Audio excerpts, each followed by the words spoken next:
আজকে খুবই মজার একটা রেসিপি আর ইন্ডাকশন চুলায় কিভাবে রান্না করবেন তার A to Z সব প্রসেসিং আমি দেখিয়ে দেব।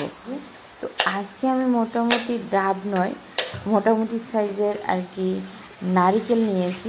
এটা কিন্তু ঝুনা নারিকেলের পুডিং, ডাবের পুডিং বলা যাবে না।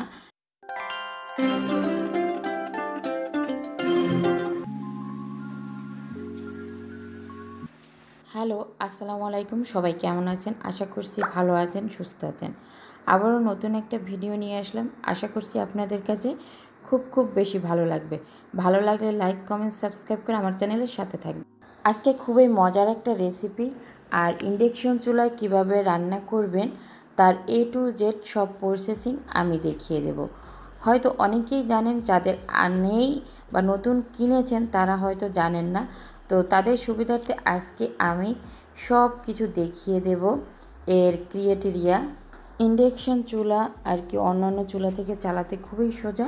তো চলুন দেখে নেওয়া যাক আজকের রেসিপি। আজকের রেসিপি বানাতে আমার লাগছে নারিকেল।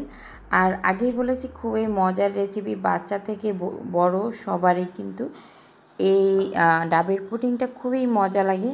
তো আজকে আমি মোটামুটি ডাব নয়, মোটামুটি সাইজের আর কি নারিকেল নিয়েছি। ডাব ছিল না, তো সবার একটু ডাবের পুডিং খেতে ইচ্ছে করলো, বাচ্চাদের সহ আমাদের সবার।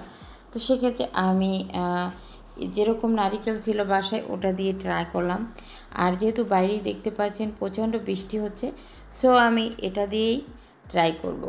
এখনকার দিনের বৃষ্টি যেমন ভালো লাগে, তেমনই কিন্তু আমরা যারা গার্ডিয়ান আছি, বাচ্চারা বাইরে পড়াশোনা করতেছে, তাদের অনেক কষ্ট হচ্ছে। মানে গার্ডিয়ানদের আসা যাওয়া থেকে শুরু করে যারা জব করছে তাদের কিন্তু অনেকটা কষ্ট হচ্ছে। তো এই তো আমি এখানে কিন্তু নারকেলগুলো উঠিয়ে নিয়েছি। বেশ শক্তই লাগতেছিল, তারপরে যাই হোক আজকে তো পুডিং খেতেই হবে।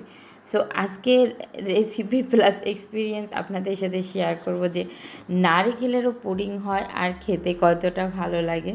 এখানে দেখতে পাচ্ছেন আমি কিন্তু এই যে ইন্ডাকশন চুলাটা অন করেছি। অন করার পর পাওয়ারটা দিলাম, এটা হচ্ছে পাওয়ার দিয়ে আপনি এই যে টাইমার সেট করে দিতে পারবেন। স্যুপের বাটন আছে, তারপরে ফ্রাই করার আলাদা বাটন আছে, বারবিকিউর আলাদা বাটন আছে, স্যুপের আলাদা বাটন আছে, প্লাস অন অফ। তো এখন আমি অফ করে দিয়েছি, দেখতেই পাচ্ছেন এখন কিন্তু গরম হচ্ছে না, আর একদম সাইডে কিন্তু গরম হচ্ছে না। এটা ইনফ্রারেড বলে সমস্যা হচ্ছে না।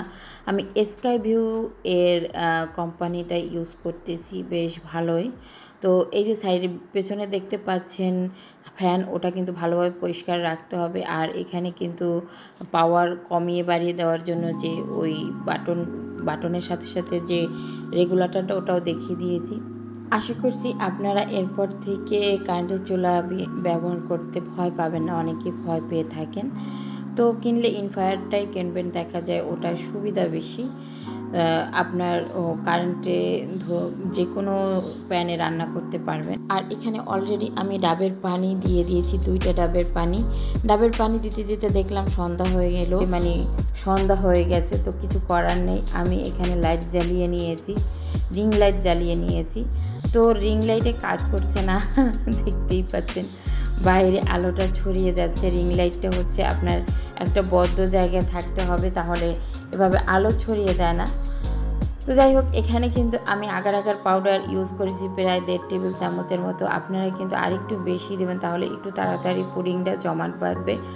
আমার বাচ্চারা ভীষণ হচ্ছে কি বলবো, তাড়াহুড়া করতেছিল। ফাইনালি কি হয়েছে সেটাও আপনাদের সাথে শেয়ার করবো গাইস। তো যাই হোক, এই যে দেখতে পাচ্ছেন অলরেডি কিন্তু আমার পুডিংটা বসানো হয়ে গেছে। এখন একটু পরপর, মানে 2 সেকেন্ড পরপর এসে আমার ছেলে দেখবে আর হাত দিয়ে নাড়া দেবে। 2 সেকেন্ড পর সেটা যদি আপনাদেরকে দেখাতে পারতাম, ভুল করেছি, সেগুলো ক্যাপচার করা উচিত ছিল। তারপর ওদের আর তাড়াহুড়ায় পারতেছিলাম না, আমি পুডিংটা সেট হওয়ার আগেই আমি এভাবে নামানোর ট্রাই করতেছি। তো লাস্ট পর্যন্ত দেখুন কি হয়েছে। লাস্ট পর্যন্ত ভিউয়ার্স একদম পুডিংয়ের রফা দফা করে ছাড়লো। তো যাই হোক, ওরা এইভাবেই খাচ্ছে আর বলছে বেশ মজা হয়েছে। সমস্যা নেই, আমরা এভাবেই খেতে পারবো। মানে কি বলবো, আর পাশেই দেখতে পাচ্ছেন দুইটা বল্টু দুই পাশে দাঁড়িয়ে আছে, একদম পুলিশের জেরার মতো করে আমাকে নানা জিনিস জিজ্ঞেস করতেছিল। তো ওরা বললো যে এভাবেই ঠিক আছে। পরেরটা কিন্তু একটু আমি অন্য পাত্রে দিয়ে দিয়েছিলাম যেন তাড়াতাড়ি বল্টু দুইটার জন্য ঠান্ডা হয়ে ভারভাবে জমাট বেঁধে যায়। তো ঠান্ডা হওয়ার কোনো সময় দিল না, ওরা এভাবেই খেয়ে ফেললো। আসলে কি বলবো, অনেক ভালো লেগেছিল। আর এটা কিন্তু ঝুনা নারিকেলের পুডিং, ডাবের পুডিং বলা যাবে না। নারিকেলটা একটু শক্ত থাকার কারণে আর কি কাটতে অসুবিধা হচ্ছিল, কিন্তু বেশ ভালো লেগেছিল খেতে। আর ভালোই হয়েছিল, অনেকটা না 100% ভালো হয়েছিল, বাট ডাবের বদলে নারিকেল দিয়েছি তো একটু শক্ত শক্ত লেগেছিল। তো আজকের ভিডিওটা কেমন লেগেছে জানাবেন। আল্লাহ হাফেজ।